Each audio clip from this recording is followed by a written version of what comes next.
How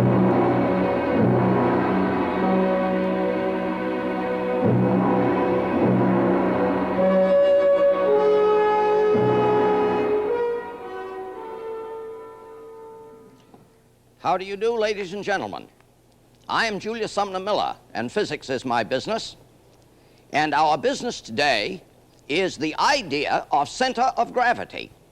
A marvelous thing to consider, really, and fantastic in its consequences for the human race. Consider the following. I have here a double track which is downhill to my left. Here I have a cylinder of wood which, as you know, will go downhill, as any respectable cylinder should do. But here I have another geometrical form, and I put it at the bottom of the plane, and lo and behold, it goes uphill. And that's a strange business. Well, friction forces are holding it there, so you see, it goes uphill. And a proper understanding of this lies in an understanding of center of gravity, an idea we got first from Archimedes in about the 3rd century BC. Consider a stick, a meter stick. If it was a good stick, as I would like to have it, it would have to be uniform, homogeneous, and isotropic. Those are wonderful words to know the meanings of. Supposing the stick weighs 10 pounds, and I support it with 2 fingers like that. It is clear that each finger pushes up with 5 pounds each. 5 plus 5 is 10, the stick weighs 10 down. Indeed, if I move the fingers elsewhere, I still exert 10 pounds up, but in 2 places. Now, can I not find a place such as that right there, where I exert a force of 10 pounds up? And we are then led to say that all the stick is right there, all of it, and that's the center of gravity of the stick. Incidentally, I could use also the phrase center of mass, and I leave it as an exercise for you and your teachers to find the difference in center of mass and center of gravity. Now, I said all the stick is here. This suggests that there's no stick here and no stick here. And somebody says, but I see some stick here. And I say, all the stick is right there.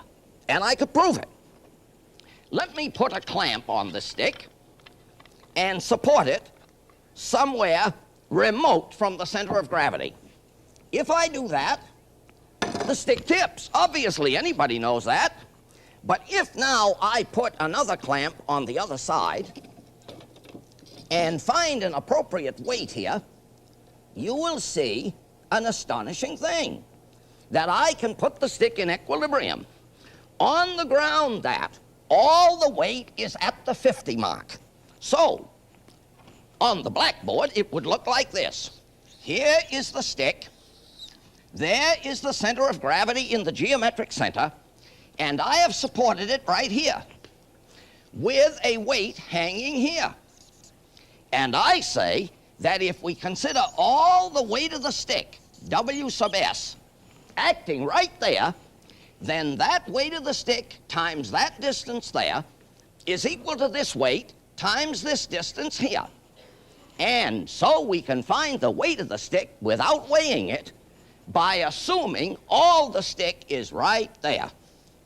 Now, to prove that you are right when your teacher does this, all you need to do, having done the mathematics, is to put the stick on a platform balance in such a fashion and weigh it. And an astonishing thing is discovered. A very astonishing thing, that the weight of the stick is exactly what you get, disregarding some little experimental error, exactly what you get by assuming all the stick there. Let's consider it further. Here is an equilateral triangle. If I put a pin through one vertex or corner and hang a plumb line on there, a plumb line is just a string with a bob on the end of it, and such a plumb line is always vertical for the observer at the place in question. And then I draw a line on that triangle. I say that the center of gravity lies somewhere on that line. Proof. Let me do this from another corner, such as, say, this one, which isn't broken. And we see that the plumb lines intersect at a place. This place is the center of gravity of this triangle. All the triangle is right there. Proof. I am going to put my finger right there, and the triangle will remain in a horizontal plane, which was announced by Archimedes, again in the 3rd century BC, in a classical book which he wrote entitled De Aqui Ponderantibus. See, concerning equal ponderousness. You can discuss this with your classmates and your teacher. So the center of gravity of this equilateral triangle, for those of you who know a little geometry, is at the intersection of the medians, at the intersection of the angle bisectors, at the intersection of the altitudes upon the sides, reviewing a little bit of Euclidean geometry. Consider another triangle, an isosceles triangle, the center of gravity found in the same way. Or consider an irregular body, center of gravity found in the same way, the intersection of the plumb lines. Of course, the center of gravity of a uniform circular plate would obviously be in the very center. Now, in all of these illustrations, we have found the center of gravity to be where? Where there is some stuff. There's some stuff there. So the question has very intriguing complexion, because here, if I hang this up and drop a plumb line, it goes so. If I now drop another plumb line, it goes so, and we see a most remarkable thing, very remarkable. The plumb lines intersect where there is no stuff, right in here. And this is the center of gravity of this slab. Moreover, all the slab, all the plate, may be considered to be right here where there is none, which is a most astonishing piece of business. So the center of gravity of a system can be where there is no stuff of the system. This leads me to ask, where is the center of gravity of a donut? The center of gravity of a donut is in the middle of the hole. And if you cut out the middle of the hole, or cut out the hole, I have in my right hand the center of gravity of this donut, which is a very remarkable idea. Now, to show you the consequences of this, let's look at this rolling down business. The uniform cylinder rolls downhill. Its center of gravity is in the geometric center, along the long axis and in the middle. If we measure the height of the center of gravity above the tabletop, which I would call the zero potential plane, measure it there, then measure it down here, we would find that this is lower than this.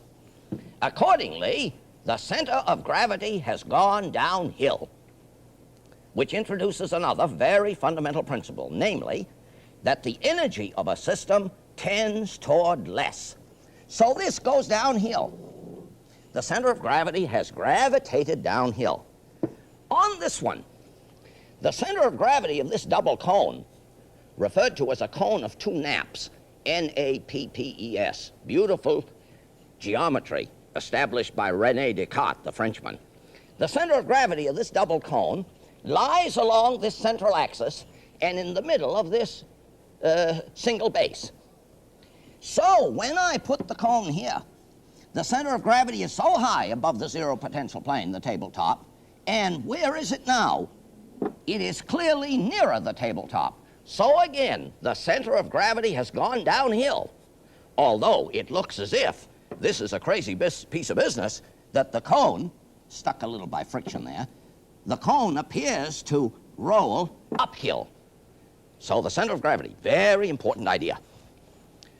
More of an astonishing nature.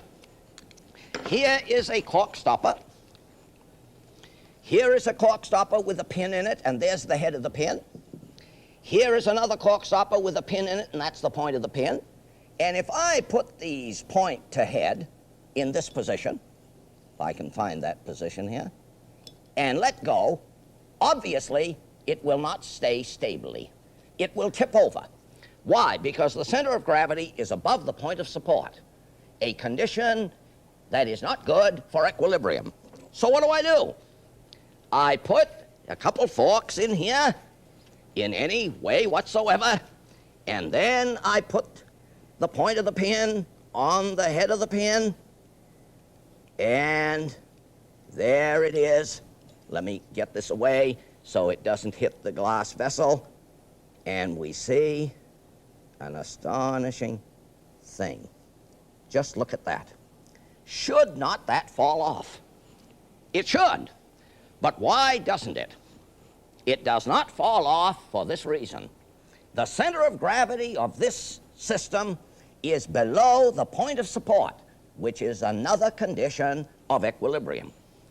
Here's a good illustration of it. Take this little man, a little metal figure in the shape of a man who supports himself, you see, on the toe of one foot. And that's fantastic, really. He is very stable. If I tried to knock him off, oh, that just slipped there. That didn't really fall off because of the inadequacy of the center of gravity. Look at that. What must we say? We must say this, that the center of gravity of this man and his rod and the sphere system is below the point of support, which makes him stable. I say the idea of center of gravity is an astonishing one, as I remarked earlier, in its consequences for the human race. Consider this one, more of the same. And I hope you see that I am injecting into this program some elements of fun and jest, because, as I like to say, the intellectual process is usually very severe, so it needs some fun injected into it to make it a little more palatable. Here is a figure most stable for the same reason, the center of gravity below the point of support. Of now fundamental interest to us is such a program as I have here. Consider this block of wood.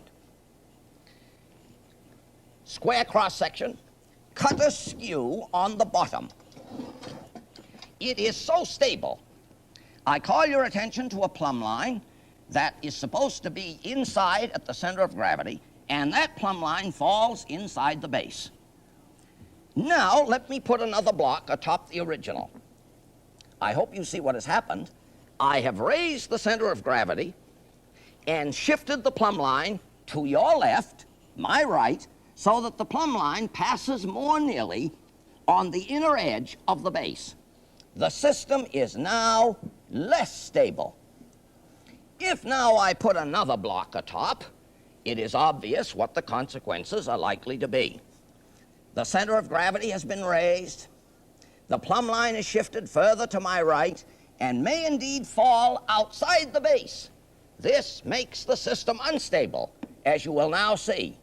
Notice, the slightest displacement is likely to tip it over. So, if a system is stable, as we say in physics, what we mean is this. Any slight displacement from its position of equilibrium will still allow it to return to where it was. If it is unstable, as we have now, because the plumb line falls outside the base, any slight displacement will raise havoc with us. Watch it. And it tips over. You know what I am representing here. I am representing the Tower of Pisa, which I hope you know about historically, and I thought you would like to see a picture of it in Pisa, in Italy, and I hope one day you will go there to see it for yourself. I say it is a most wonderful thing to contemplate. So, ladies and gentlemen, and boys and girls, we come to the end of our first lesson, let us say, on the great idea of center of gravity, the notion first established by Archimedes. And I thank you for listening.